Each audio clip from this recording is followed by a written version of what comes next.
I hate rules myself, but we got to do this today.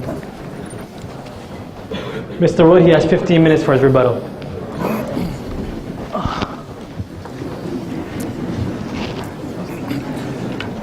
Ready?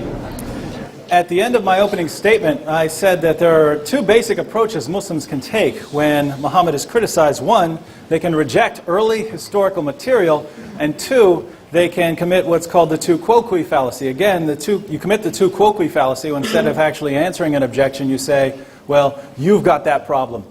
For instance, if my wife says, David, you're mean, and I say, well, you've been mean too, that's a fallacy. It doesn't answer the objection. Now, we've seen that Ali takes both of these approaches. He says he rejects embarrassing material about Muhammad, and he repeatedly commits the tu quoque fallacy. Let me respond briefly to his comments about the early sources. Ali argues that Ibn Ishaq shouldn't be used as a historical source. I find this pretty interesting since Ibn Ishaq is our earliest detailed biography of the life of Muhammad. But let's look at Ali's reasons for rejecting it. He says that it doesn't contain a reliable isnad or chain of transmission, but this is just a misunderstanding on Ali's part. The chain of transmission didn't really become important until the 9th century when these theological disputes arose, and people like al-Bukhari and Imam Muslim wanted to go back and try and find which collections were reliable, and so they came up with a method that you go for the chain of transmission. But Ibn Ishaq was written a century earlier before that became important, so Ali's criticism is really that this material is so early that it arose before the chain of transmission became necessary. Ali says that Ibn Ishaq incorporated material from Jewish sources. That's true, but there are 4 problems with this response. 1, Ibn Ishaq incorporated material from Jewish sources that he considered reliable. 2, Jews know how to write history too. 3, if you want to say that Muslims shouldn't use Jewish material, you're contradicting Muhammad, who told his followers to gather reliable information from the Jews. And 4, the material I'm using didn't come from Jewish sources, and so the entire objection is irrelevant. Ali says that it's apocryphal. Well, it's not canonical. Well, I'm not interested in canonical. I'm interested in historical. And Ibn Ishaq is our earliest detailed source on Muhammad. Ali asks, how would Christians like it if he went to the infancy gospel of Thomas? Let's be clear here. Me going to your earliest detailed biography of Muhammad is nothing like you going to the last, worst information about Jesus. Those situations aren't similar. Let's move on to the satanic verses. Ali has painted a beautiful picture of Muhammad with all those references. The problem is, Ali is very selective in the details that he shares. Some people call this the Walt Disney version of Muhammad. And, well, it's not going to work in a debate. Here's why. Let's suppose I'm thinking of a man named John Gacy. He entertained children at birthday parties. He held neighborhood barbecues regularly. He helped people. He worked with local charities. He worked with youth organizations like the JCs and the Boy Scouts. He helped all kinds of people. He helped young people find jobs. And I could go through and show all these wonderful things about John Gacy. But if I want to say he's a great man, I can't leave out the fact that he raped and killed 30 boys. Those things are important. And if you want the complete picture, you have to go to all the details, not just the good things. If we just go to the good things, we can make anyone in the entire world look good. Now let's review some of the facts. The satanic verses, Ali says that it's only in Ibn Ishaq and that it's a total fabrication. Let's look at his objections real quick. I argued that the satanic verses cast doubt on the reliability of Muhammad since he couldn't tell the difference between a revelation from God and a revelation from Satan. Again, Ali argued that it's a forgery. Ali criticizes the account because it says that there were Muslims in Abyssinia, but Ali is just wrong here. In the year 614 to 615, a group of 11 male Muslims and 4 female Muslims moved to Abyssinia to escape persecution. This is a fact of history. Ali criticizes the account. He says that because it has the phrase, have you not heard, that this can only refer to something bad, the object. Well, I'll quote you the Quran. O my people, have you not considered, if I have a clear proof from my Lord? Have you not considered? It's the same Arabic phrase, and it says, clear proof from your Lord. Is this saying something derogatory about clear proof from God? No. And I could give you some other verses if you want. So this objection just doesn't work. Now, Ali has given his case against the satanic verses, and both of his objections are simply wrong.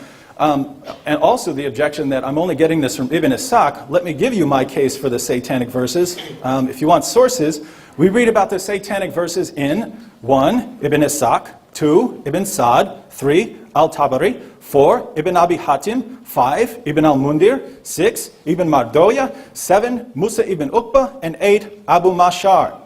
According to Abu Mashar, by the way, the chain of transmission does establish that this story is authentic. Ali says that the satanic verses aren't mentioned in the hadith. This is false. Sahih al-Bukhari, volume 6, number 385, confirms the event. We don't get all the details, but al-Bukhari tells us that when Muhammad revealed Surah 53, all of the polytheists bowed down in honor of the revelation. Now, why would polytheists bow down in honor of Surah 53? Well, the other sources tell us. When Muhammad told people that praying to Allat, Al-Lusa, and Manat is okay, the polytheists bowed down. That's in the sources, and it fits together perfectly. And let's not forget that a couple of verses of the Quran were a reaction to this entire incident. So I think the satanic verses is pretty well established, and I've given 8 sources plus confirmation in Al-Bukhari, the Muslims' most trusted material on the life of Muhammad. So if Ali wants us to reject it, he's going to have to present a better case against it. And I've shown that his arguments so far are wrong. But what about Muhammad's other spiritual issues? I said that Muhammad's first impression of his revelations was that he was demon-possessed. Ali admits that Muhammad originally thought that he was demon-possessed. He says that this shows that Muhammad was humble. Yeah, but it also shows that whatever Muhammad saw in that cave, he thought it was a demon. And how am I supposed to have complete confidence so many years later that this was really the angel Gabriel when Muhammad's first impression was that it was a demon? Ali says that people thought Jesus was demon-possessed. Here we see the tu quoque fallacy again, but even so, it misses the point. I'm not saying, hey, some people thought that Muhammad was demon-possessed. I'm saying that Muhammad thought Muhammad was demon-possessed, and there's a difference there. I said in my opening statement that Muhammad's revelations made him depressed and suicidal. Ali says this never happened. Well, it's in Al-Bukhari, that's your most trusted collection. It's also in Ibn Ishaq, that's our earliest biography, and in Al-Tabari. So I don't have any reason to reject this. I pointed out that Muhammad was the victim of a magic spell. The spell made Muhammad think that he had had sex with his wives when he really hadn't. I don't recall an answer, but if you did, I'll get to that later. So the question of Muhammad's spiritual reliability is still a huge problem. And what are we supposed to make of this? Ali expects us to look at all the historical evidence and say, yes, Muhammad thought he was demon-possessed. Yes, it looks like he became suicidal according to the evidence. Yes, the evidence says he delivered revelations from Satan. Yes, people could cast spells on him, but he's still completely reliable. And I'm not willing to make that move. Next, I argued that Muhammad was not a man of peace. I pointed 1 to Muhammad's assassinations and executions, 2 to his torture of Kanana, and 3 to the fact that Muhammad allowed his men to have sex with their female captives, which in the modern world would qualify as war crimes, even though it's in the Quran. Ali says that this is just a smokescreen. Really? Muslims tell me that Muhammad was a gentle prophet of peace. I go to your earliest sources, and it doesn't matter which sources you go to. There's plenty of material there. I go to Ibn Ishaq because it's the earliest. That's why I go there. And I go there and I find Muhammad ordering his followers to assassinate men and women who insulted him, who wrote poetry against him. I find people being brutally tortured. I find Muhammad telling his followers that it's okay to have sex with female captives. Ali says this never happened. Well, I've got 4 pages of references here from the Quran, from Sahih al-Bukhari, from Sahih Muslim, and from other of your most reliable sources saying, yes, it did. Ali says that Muhammad was violent because he was head of state. We need to be realistic here.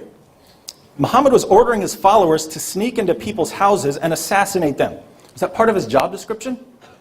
Muhammad was killing people during caravan raids. What does this have to do with being head of state? Muhammad sent assassins to Mecca. He wasn't head of state there.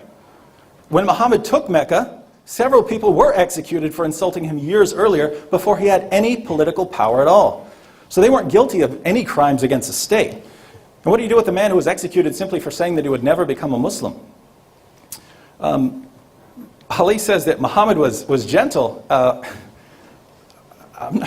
That's probably the last word I'd apply to Muhammad for some of these things. I'll give you an example. If you don't like Ibn Ishaq, here's one from Al-Bukhari. This is interesting because Ali claims again that Muhammad was gentle. 8 men once came to Medina. They converted to Islam, but they got sick, so Muhammad told them to go drink some camel's urine. And they did, and apparently they felt better. But then they left Islam, and they killed Muhammad's shepherd. And guess what the peaceful, gentle prophet did when he caught these men? Now, they were guilty of murder, okay. Guess what he did? He tied them up. He had them tied up. He had their hands and feet cut off. He burned their eyeballs out with hot nails. And then he left them in the hot sun to die of thirst. Now, I'm willing to lay this down as a rule. If you burn out people's eyeballs with hot nails, you're not gentle. You want to know who's gentle? Mr. Rogers was gentle. No burning people's eyes out. Ali says Muhammad never sought revenge. Well, you can say that. I'm going to early sources and I see something different. He says Muhammad was just a king. His circumstances changed. Yes, he went from being in Mecca where he couldn't possibly have won a fight to going to Medina where he could win a fight. So you can't look at the Meccan period and say he was peaceful because he didn't fight. That could just mean he's smart enough to realize, hey, I better not fight because I'm going to lose. So that's not very good evidence that he was peaceful. Next, I pointed out that Surah 4:3 tells Muslims that they can have up to 4 wives, but that Muhammad had a lot more than 4 wives. Ali responded to the issue of polygamy. I didn't criticize Muhammad for polygamy.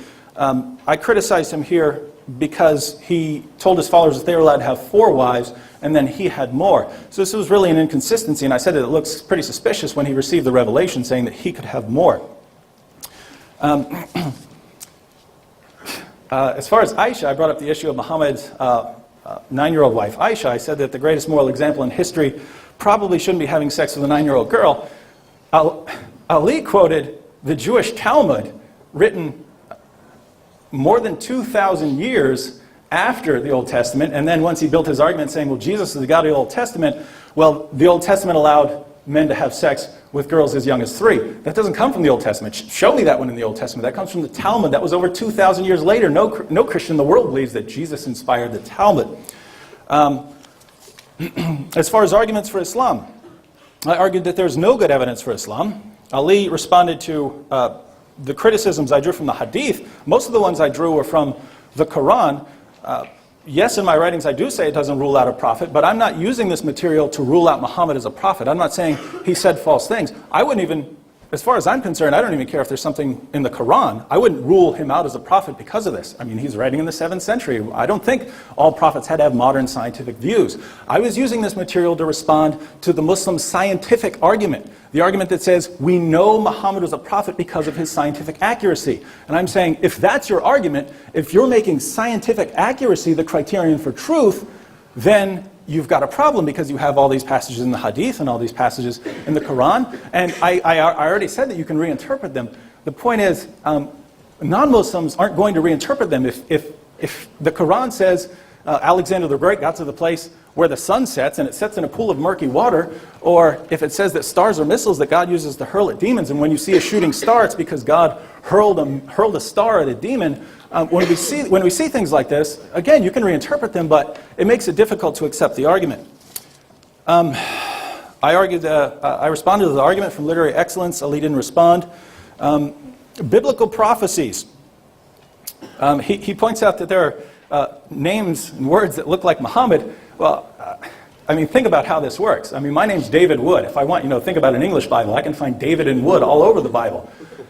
You could find a prophecy of anyone. I mean, think, George Bush. Could you find a prophecy about God appeared to Moses in the burning bush?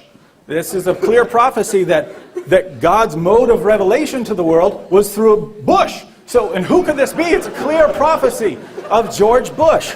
I don't think that's a good prophecy. But actually, the entire argument from biblical prophecies is pretty easy to refute. Because Ali believes that Deuteronomy 18 predicts the coming of a prophet after Moses. I agree. But by granting Deuteronomy 18, Ali has just ruined his case for biblical prophecies. Verse 18 says that God will raise up a prophet like Moses. Unfortunately, just 2 verses later we read this. But the prophet who speaks a word presumptuously in my name, which I have not commanded him to speak, or which he speaks in the name of other gods, that prophet shall die. So we see 2 things here. 1, if a prophet says something that I have not commanded him to say, or 2, if he speaks in the name of other gods, he's not a prophet. Muhammad did both when he revealed the satanic verses. Ali says it never happened. I gave 8 sources, plus al-Bukhari as confirmation. So according to history, this really did happen. And according to this passage, which Ali grants is inspired by God, Muhammad cannot possibly be a prophet. And so I would say that we're all amply justified in rejecting Muhammad a prophet, especially if you believe in the Bible. Time's up. Thank you, Mr. Wood. I believe time now you have 15 minutes for your rebuttal.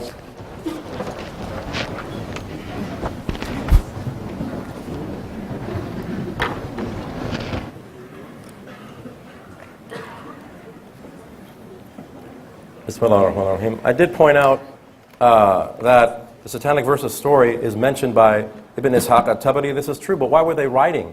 You have to look at their intention. At-Tabari actually wrote an introduction as to why he wrote. And he basically says in there that he took as many traditions as he could lay his hands upon without expressing an opinion about the reliability, because these men are not scholars. This is how his history was recorded by the early Muslim historians. They took whatever information they could without deeming a judgment upon them, because they didn't have the prerequisite knowledge. The Satanic Verses story is not taken seriously by any Muslim scholar of hadith. It's not because they're embarrassed by it. No, it's because it's not reliable. It's not reliable at all. He said the original part of Surah Najm had this thing about the Satanic Verses. Where is that version of the Quran? Where is it? It's gone. And in the story itself, it says in the Satanic Verses story that the people from Abyssinia started to come back into Mecca. That's what it says. This is historically inaccurate. The Muslims were living under sanctions at the time. This is a fact. Now I want to talk about the polygamy issue here, especially about the marriage with Aisha. Now you have to understand, when the Prophet was 25 years old, he married Khadija, who was a 40-year-old woman at the time. And he stayed married to her and her alone for the next 23 years until his death 3 or 4 years later. And then he married a series of 11 women when he was well into his 50s, and all from different tribes. Now I ask you, is this an action of a lust addict or a master strategist? In the full bloom of his youth, he has one wife, and she's 15 years older than he is. But in his old age, he has many wives. They were all from different tribes. He was able to peacefully reconcile the entire Arabian Peninsula based on his marriages. They had a common relative now. There was a kinship between them. We need to take our minds out of the gutters. This is why he had more than 4 wives, you see, because he is a prophet, and the duty of a prophet is to take the message to the people. He's exceptional in many ways. He had to pray 6 times a day. He had to pray tahajjud. That's only for him. Pray 6. Who wants to do another prayer? But he did it out of awe and reverence for his Lord. He was not allowed to receive charity. That's only for him. خَالِصَةً لَكَ مِن دُونِ الْمُؤْمِنِينَ. This only for thee and not the believers at large. He's exceptional in many ways. There's no lust motive here. Again, Mr. Wood is looking at things with through his own kind of mentality of the Bible, because the Bible goes into these things and he looks at things at surface level, so on and so forth. Raiding the caravan, right? When did this happen? In the early Medinan period. Why? Because Abu Sufyan, who was in Mecca, he was taking the Muslim possessions in Mecca, because the Muslims were kicked out of Mecca, and the majority of their possessions were left in Mecca. So he was taking their possessions, going to Syria and trading with them over there, their own possessions. And this was a time of war. This was a time of war. The Muslims were now allowed to physically defend themselves. These were their own possessions, right? Now, as far as, what else did he bring up here? The marriage with Aisha. Now, in Semitic and Middle Eastern culture, even unto this day, forget 1400 years ago. My own grandmother, 60 years ago in Iran, got married at 13 years old. In this culture, puberty is a sign of teenage rebellion. Right? Is this progression? In 1889, in this state, California, the legal age of consent was 10 years old. In Hawaii in 2001, it was 14. A man can go to Hawaii, marry a girl, right, a woman, and then cross the Pacific into California, and suddenly he's a pedophile. You see, American children today, 1/3 are obese, and they're addicted to television and internet pornography. Mr. Wood's argument is completely anachronistic. Aisha was given away by her parents to the Prophet, who married her lawfully and consummated the marriage after she began her menstrual cycle, a God-given natural sign of adulthood. And Mr. Wood likes to present Aisha like she's a secret, no one knows. My own daughter's name is Aisha. It's one of those popular Muslim names in the world. This was a saintly woman whose intellect and maturity cannot be found in the world today. She was playing with dolls. No, it actually says that after she gave up playing with dolls, that's when she became an adult. So what if she was playing with dolls? My mother has a Beanie Baby collection. She's the most intelligent woman I know. I have baseball cards. I have a Barry Bonds rookie. He was a lot smaller back then. So what? What's with this woman? She was the only wife who had not been married before. This does not fit the psychological profile of a pedophile. Besides, a girl or a child who is sexually molested, they become very introvert and possibly self-destructive later on in their lives. Was Aisha like this? Certainly not. Why did the Prophet marry her? Because he knew as a prophet, several decades after his death, she would become an eminent teacher who expounded first-hand knowledge of the Prophet's life and example. Thousands of hadith come from her. Thousands of hadith. She was a genius. One time an Iranian Christian asked me, why did your Prophet marry such a young girl, a child bride? Right? I said, you know who else married a child bride? Joseph the carpenter.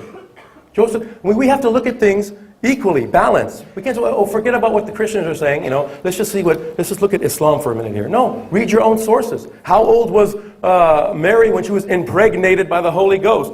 12 years old. She was married to Joseph the carpenter at the time. I mean, look at the New Advent Encyclopedia, the commentary of the Oxford Dictionary Bible. Read the Proto-Gospel of James. Matthew says, before they came together, she was found impregnated by the Holy Ghost. Right? Before they came together to do what? Play Monopoly? Play with dolls? Before they came together sexually, she was found impregnated by the Holy Ghost. Why didn't Joseph consummate the marriage? Because she was still a child at the time. You have to wait till you reach puberty. But as soon as she did, the Annunciation of Christ came.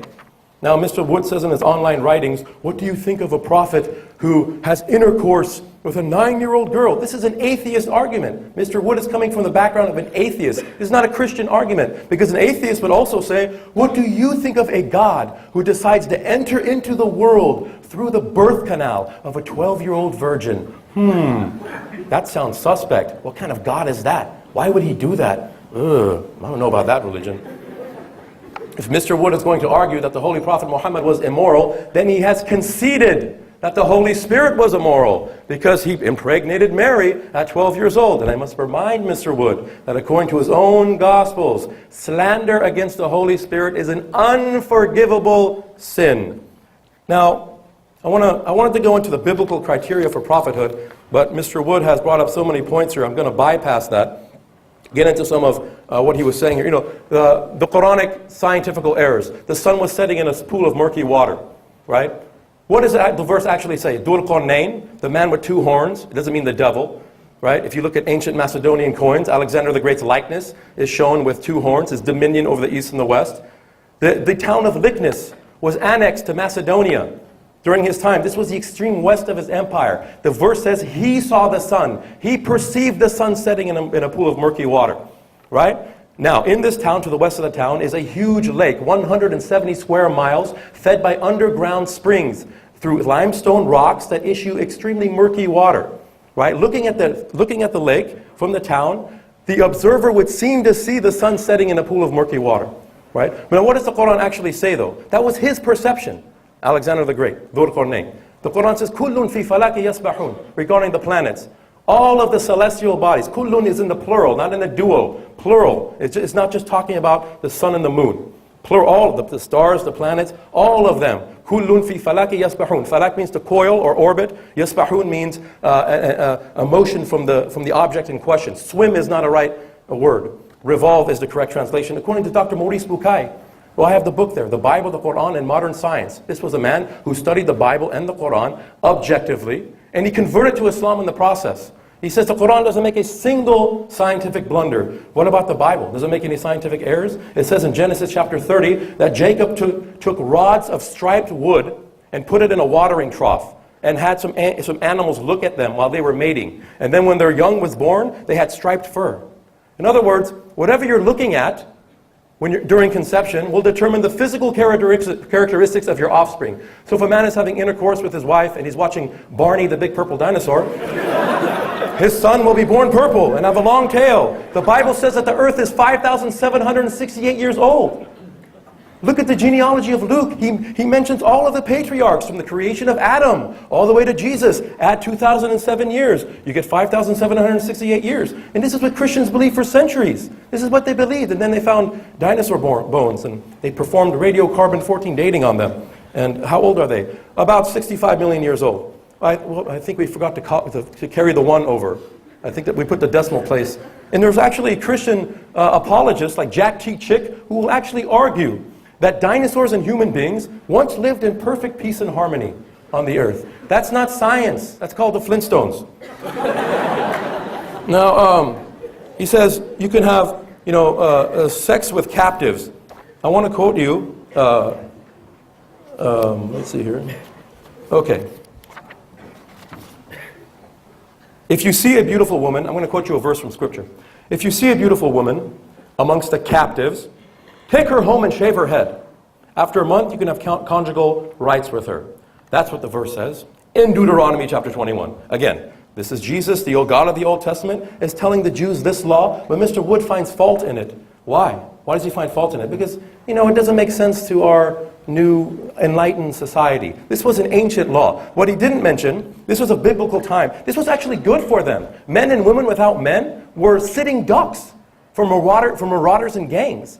They were sitting ducks. Then he mentioned the story of Bani al-Mustaliq. What he didn't mention, however, is that when the Prophet defeated them, he married, and all of these were defensive campaigns. He was constantly under attack in Medina. Constantly under attack. These were in defense. Now, when he defeated them, he married one of their women, al-Mu'mineen Juwayriyah radiallahu anha. He asked for her father in marriage. He asked her father. And when the Sahaba, the companions, noticed that the Bani al-Mustaliq were now kin to the Prophet, over 100 families were released from captivity. This was a benevolent act on his part. A benevolent act. Now, Sharia does allow a man to have conjugal rights with his female captives if it is consensual. This is an ancient law. It ain't a biblical law. It has no application in the world today. You can't apply this today. This is an ancient law. Now, rape, however, is absolutely forbidden in any context. It's a capital offense. The Quran is very clear about that. He also, let's see, what else did he mention here? Oh, the Jews, the killing of the Jews. Now, he's saying, when the Prophet went to Medina, he took it personal because the Jews didn't accept his message, so he just started to kill them. Nothing is further from the truth. The first thing he did when he got to Medina, the very first act he did was sign a treaty, a peace treaty, with all of the Jews of the oasis. They all signed the treaty in which he stipulated, and I'll quote it to you. The Jews shall maintain their own religion and the Muslim theirs. Loyalty is a protection against treachery. All 3 Jewish tribes signed the treaty. All 3 Jewish tribes broke the treaty. The first 2 Jewish tribes were exiled north, the Khaybar. The third Jewish tribe, the Bani Qurayza, they attempted several times to assassinate the Prophet, and they broke their treaty. During the siege, when 10,000 people stormed the oasis, they broke their treaty with the Prophet. They were guilty of treason. They were guilty of treason. In times of martial law in the civilized world, if you commit treason, they'll kill you. So these men, only the men, and this is interesting because the Prophet judged them according to their own law. Their own law says, quote, Deuteronomy 20, it states that a far-off city guilty of treason will have its men executed and women and children taken into captivity. But if the city is of these nations, save alive nothing that breathes. Deuteronomy chapter 20, revealed by Jesus Christ according to David Wood, the God of the Old Testament. Right? Now suddenly in the New Testament he has a change of heart. Love your enemy, turn the other cheek, so on and so forth. So, Marcion had a point about that. So according to their own, he judged them according to their own law, they deserve total annihilation. But he judged them by the more merciful one. And the chief of the Bani Qurayza, Ka'b ibn Asad, he actually commented before he was executed, you Muslims were just with us. You Muslims were just with us. I mean, Mr. Wood, again, is setting up a smokescreen. He's ignoring the vast majority of the Prophet's existence in this world as a mercy unto all mankind. 99% of what people have said about him, his enemies included, and he's concentrating on 1 little percent of, some Jewish man said this, a hypocrite said that, so on and so forth. I mean, it's not being balanced. Again, we have a breach of balance. What else did he say? Oh, the star.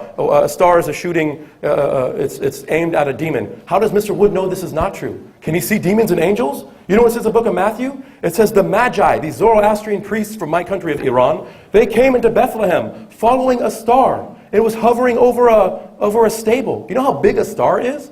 How is this possible? But that's perfectly scientifically acceptable to Mr. Wood. But a shooting star after a demon, I can't accept that. A demon he can't even see. Unless he can see demons. I don't know. But I'm running out of time here. And he said, so we have to look at sound sources, right? We have to look at sound sources. Now, again, going back to satanic verses story, there is something about satanic verses in Sahih Bukhari. It doesn't mention, however, that these verses were revealed. It just says, like he said, that the unbelievers, they made sajda. They prostrated at the end of the recitation because they were moved by the words of the Quran. It doesn't mention at all that he made up these verses or he listened to Satan or anything like that. There's no details given in Sahih Bukhari. This is only in Ibn Ishaq, a historical source that came after these works like Kitab al-Athar, the Muwatta. I'm out of time. I'm sorry. Assalamu alaikum.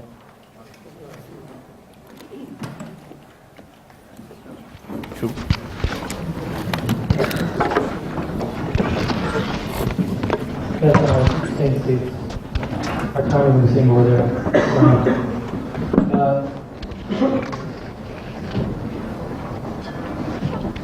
Thank you, Mr. Ataie. Now, Mr. Wood will begin round three by posing a question to Ataie, and he'll have 3 minutes to respond to it. This will go on.